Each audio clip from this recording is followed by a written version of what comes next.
There's something nobody ever tells you about studying. Some of the most common study habits, the ones almost every student relies on, are secretly the fastest way to forget everything. The truth is, most people don't fail because they're lazy or because they're not smart enough. They fail because they've been taught to study in ways the brain simply doesn't respect. This video is going to flip that completely.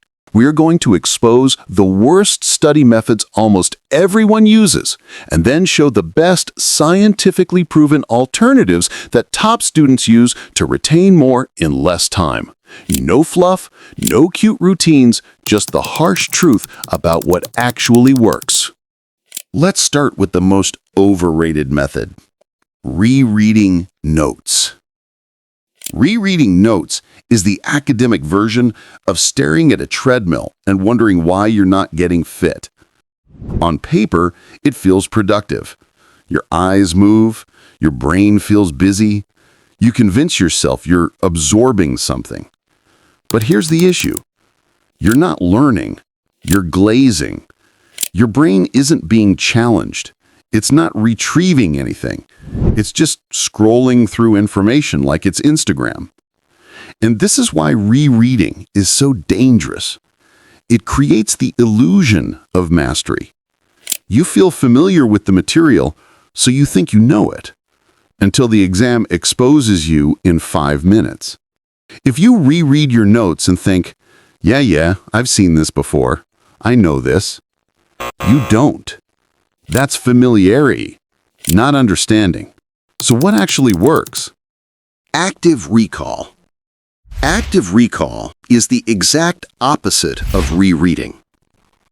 Instead of looking at information, you try to pull it out of your brain without looking. This forces your mind to work.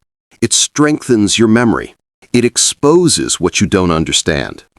You can use it in simple ways. Close the book and try to recite the main ideas. Turn headings into questions and answer them. Test yourself before you feel ready. Use flashcards, quizzes, or self-generated questions. Write down everything you remember on a blank page. But rereading has a twin brother that's even more useless and somehow even more popular. Almost every student still falls for. Highlighting everything. If rereading is useless, then highlighting is rereading, but with extra steps. Most students don't highlight. They paint. They convert their entire page into a rainbow and call it revision. Here's the problem. Highlighting feels satisfying. It feels organized. It feels like you're doing something. But the feeling is a scam.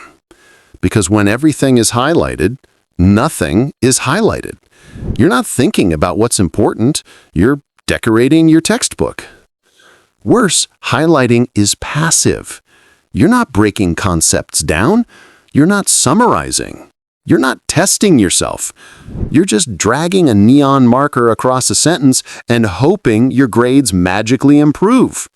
Hope is not a study strategy. So instead of drowning your pages in fluorescent ink, do this instead. Selective notes and summaries.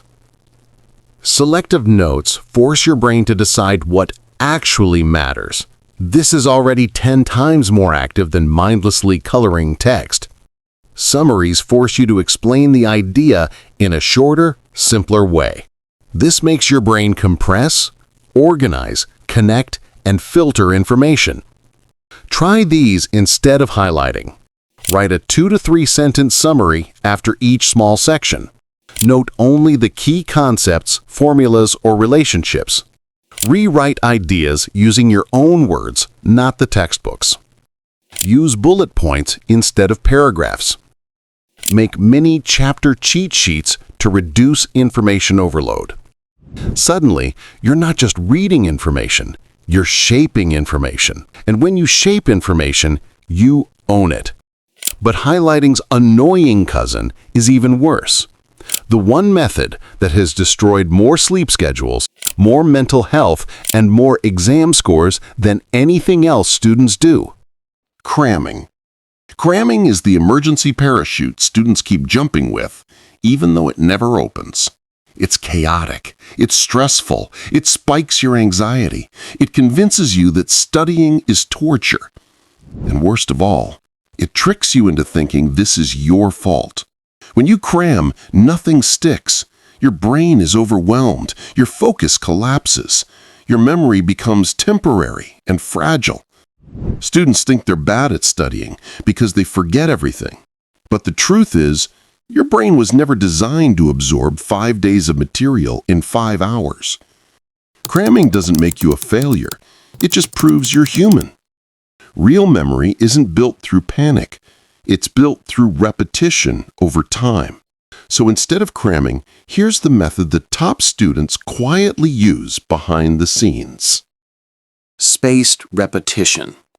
If cramming is crashing everything at once, spaced repetition is the opposite, reviewing information right before you're about to forget it. This timing is what makes memory explode. Your brain gets a small challenge, you struggle a bit, then you remember it, and that tiny struggle is what locks the information in permanently. The schedule is simple. Day 1, learn it. Day 2, review it. Day 4, review again. Day 7, review again. Day 14, review again. Day 30, review again. Each time, the memory becomes stronger and stronger. With cramming, you remember for a night. With spaced repetition, you remember for months. Now we need to talk about a method that almost every student secretly believes is fine. But it's one of the quietest killers of real learning. And that's passive watching. Let's be honest, watching study videos feels productive. You hear explanations, the teacher sounds confident, the animations are smooth, the diagrams look smart, everything feels clear at the moment. And that's the trap. Passive watching gives you confidence without giving you competence. You think you're understanding what's happening until you sit alone with a blank sheet of paper and suddenly realize you remember absolutely nothing. Why? Because you weren't learning, you were watching someone else understand. And your brain loves this. It's comfortable. It's effortless. You're absorbing information without actually testing yourself. But exams aren't YouTube videos. You don't get a narrator. You don't get subtitles. You don't get a rewind button.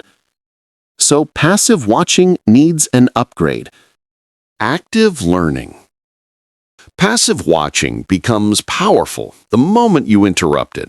Here's how you turn a regular study video into a memory-building machine. 1. Pause after every major concept. Ask yourself, what did I just learn? If your mind goes blank, rewind. Not to listen again, but to focus again. 2. Ask yourself questions. How does this work? Why does this happen? Can I explain this without looking at the video? 3. Cover the screen and predict the next step. Before the teacher solves the problem, pause and attempt it yourself. Even if you get it wrong, the brain activation you get is worth more than 10 minutes of watching. 4. Teach the concept out loud to nobody. This makes your brain articulate ideas instead of absorbing them. 5. Write a 1 to 2 sentence summary after each section. This forces you to compress the idea into something meaningful. The video is not the learning. Your response to the video is the learning. So those are some of the worst study methods and their best alternatives. At the end of the day, your results come from the habits you choose, and now you know the ones that actually move you forward. Use them consistently, and you'll see the difference faster than you expect. If you found this helpful, make sure to like the video, subscribe, and turn on the notification bell so you don't miss what's coming next.